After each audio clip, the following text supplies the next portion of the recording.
নমস্কার বন্ধুরা, আর জি কুকিং চ্যানেলে আপনাদের সবাইকে স্বাগত। আজকে নিয়ে হাজির হয়ে গেলাম নিরামিষ কাঁঠাল বীজের ডালনা রেসিপি নিয়ে। তো চলুন শুরু করা যাক। গ্যাসে একটা কড়াই বসিয়ে হাফ চামচ গোটা জিরে, হাফ চামচ গোটা ধনে, হাফ চামচ মৌরি, দুটো দারচিনির টুকরো, তিনটে গোটা এলাচ আর তিনটে লবঙ্গ দিয়ে দিলাম। মশলাগুলোকে ভেজে নিতে হবে। মশলাগুলো যেন পুড়ে না যায় সেটা খেয়াল রাখতে হবে। মশলাটা ভেজে নামিয়ে গুঁড়ো করে নেব। আর ওই একই কড়াইতে 2 চামচ তেল দিয়ে দিলাম। তেলটা গরম করে আমি প্রথমে দিয়ে দিলাম পটল আর সামান্য লবণ দিয়ে পটলগুলোকে লাল লাল করে ভেজে নেব। বন্ধুরা, এগুলো আমার অনেক দিনের শ্যুট করা ভিডিও।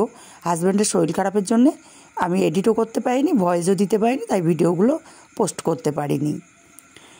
পটলগুলো ভেজে উঠিয়ে নিয়ে এই তেলের মধ্যে একটা শুকনো লঙ্কা ফাটিয়ে দিলাম, দুটো তেজপাতা আর হাফ চামচ পাঁচফোড়ন দিলাম। ফোড়নটা একটু ভাজা ভাজা হলে দিয়ে দিলাম আলুগুলোকে ফোড়নের সাথে একটু ভাজা ভাজা করে নিয়েছি।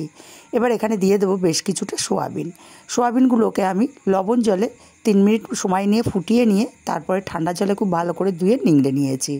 সোয়াবিনগুলোকেও আলুর সাথে একটু লাল লাল করে ভেজে নিয়ে দিয়ে দেবো এখানে কুমড়ো আর বেশ কিছুটা কাঁঠালের বীজ। খুব ভালো করে কিছুক্ষণ সময় নিয়ে সবজিগুলোকে কষিয়ে নেব। মিনিট 2 সময় নিয়ে কষিয়ে নিয়ে 5 মিনিট ঢাকা দিয়ে রান্না করব। 5 মিনিট পর ঢাকাটা খুলে নেব। একটু নাড়াচাড়া করে দেব। এবার এখানে দিয়ে দেব স্বাদ মতো লবণ, হাফ চামচ হলুদ আর দিয়ে দেব আদা আর কাঁচা লঙ্কা বাটা। অল্প একটু জল দিয়ে সবজিগুলোকে সময় নিয়ে একটু কষিয়ে নিতে হবে। সবজিগুলোকে কষিয়ে নিয়ে এবার এখানে দিয়ে দেব যে মশলাটা ভেজে রেখেছিলাম, গুঁড়ো করে নিয়েছি, তার থেকে বেশি মশলাটা দিয়ে দিলাম। আর সামান্য একটু মশলা হাফ চামচ পরিমাণে রেখে দিয়েছি, ওটা আমি পরে ব্যবহার করব।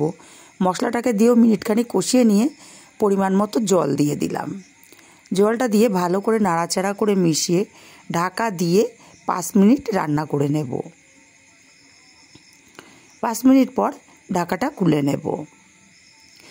একটু নাড়াচাড়া করে দেব, দিয়ে এখানে দিয়ে দেব ভেজে রাখা পটলগুলো।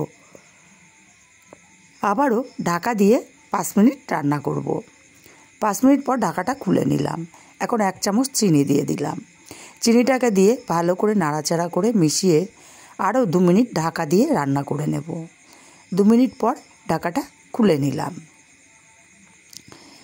আমি একটু ঝোল ঝোল রাখবো, এরকম ঝোল ঝোল আমি রেখে দেবো। আমার তরকারিটা হয়ে এসছে। যে মশলাটা ভেজে গুঁড়ো করে রেখেছিলাম সেই মশলাটা দিয়ে দিলাম। খুব ভালো করে নাড়াচাড়া করে মিশিয়ে দেব। দিয়ে ঢাকা দিয়ে 5 মিনিট স্ট্যান্ডিং টাইমে রেখে আলাদা পাত্রে নামিয়ে নিয়েছি।